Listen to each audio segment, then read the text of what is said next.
Hey everyone, and welcome to my review on the Samsung Galaxy Note 2. Now this is an absolutely massive phone. We're sporting a 5.5-inch display on this device with a screen resolution of 720 by 1280. We've got a 1.6 GHz quad-core processor, which is just extremely powerful for a mobile phone.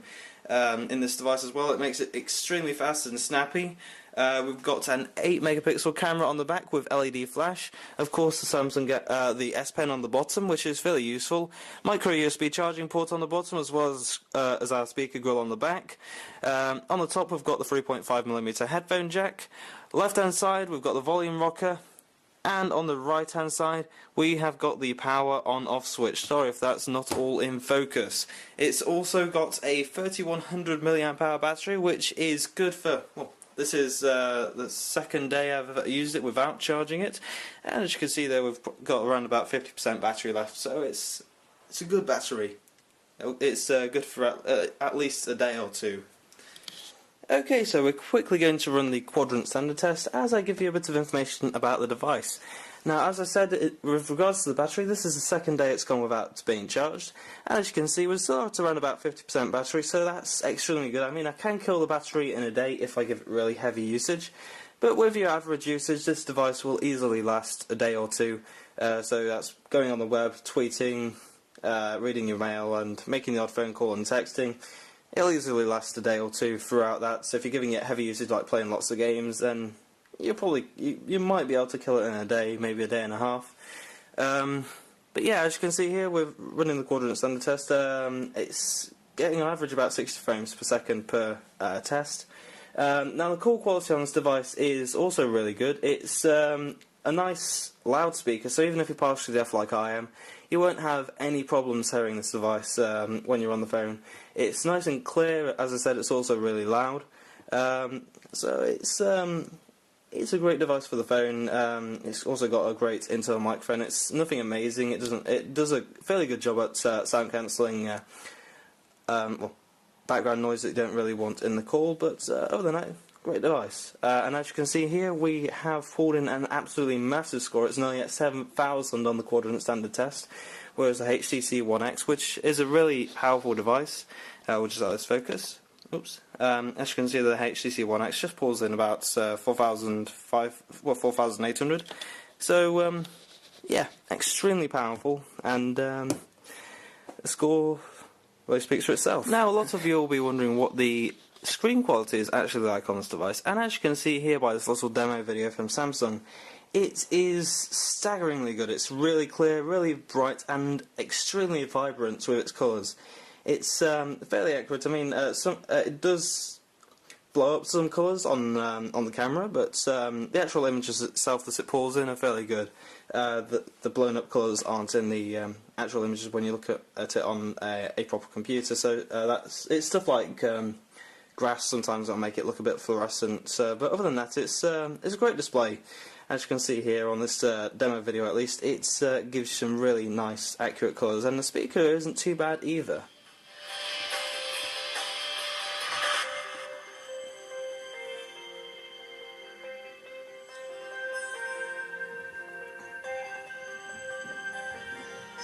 Now, one of the main selling points for this device is the S Pen. I personally haven't found much use for it other than for help with texting, because despite the fact that the screen is much bigger, the keyboard, instead of having well, a more spaced out keyboard, has another row which has got your number keys on, which is helpful in some respects, but when you're trying to type without the pen, it can be a bit annoying and frustrating, but it is a fairly useful addition to most people, just not that useful to me personally. You can take screenshots with it by holding down the button just here on the pen. Let's just wait for this to focus. Sorry about the focus wandering on this camera, it's not the best, but there you go. I shall be getting a new camera at some point, but as you can see here, we've got our notes and everything, so we can jot down a note. I don't have the neatest handwriting by far, so let's just go hi and smiley face. It is a pressure sensitive pen, so the harder you press on, the thicker the lines become. The lighter you press, the lighter they become. It's fairly self-explanatory. It's really good, and it's really good for note taking at times. So it's definitely worth mentioning, and it might be something fairly useful to you. For me personally, it wasn't that useful, but yeah, it's fairly good. Now, instead of showing you what the images that this phone can capture look like on the screen, where they'd just be, well, maybe a bit blown up, my camera might not capture the images properly.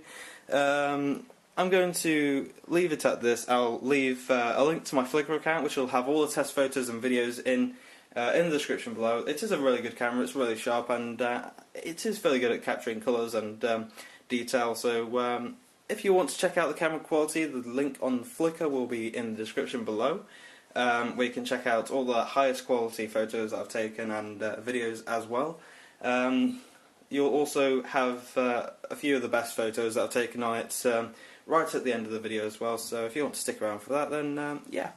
But other than that, the Galaxy Note 2, it is a great device. I'm not a massive fan of the size of it, purely because, well, it doesn't fit in my pockets most of the time, but as you can see here, my iPhone does fit snugly within the screen of this device. It is absolutely massive, but yeah, it is a great device. It's really snappy. It's great to watch movies on. I've watched Wreck-It Ralph on this device countless times because it's just a great video experience.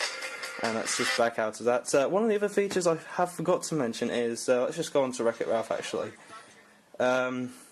it does have this picture-in-picture mode, so if you really needed to do something on the device, like send a text message, but you don't really want to stop watching a movie, you can always press that button and put the image, well, the video right on top, and carry on watching it while you're doing whatever you need to do.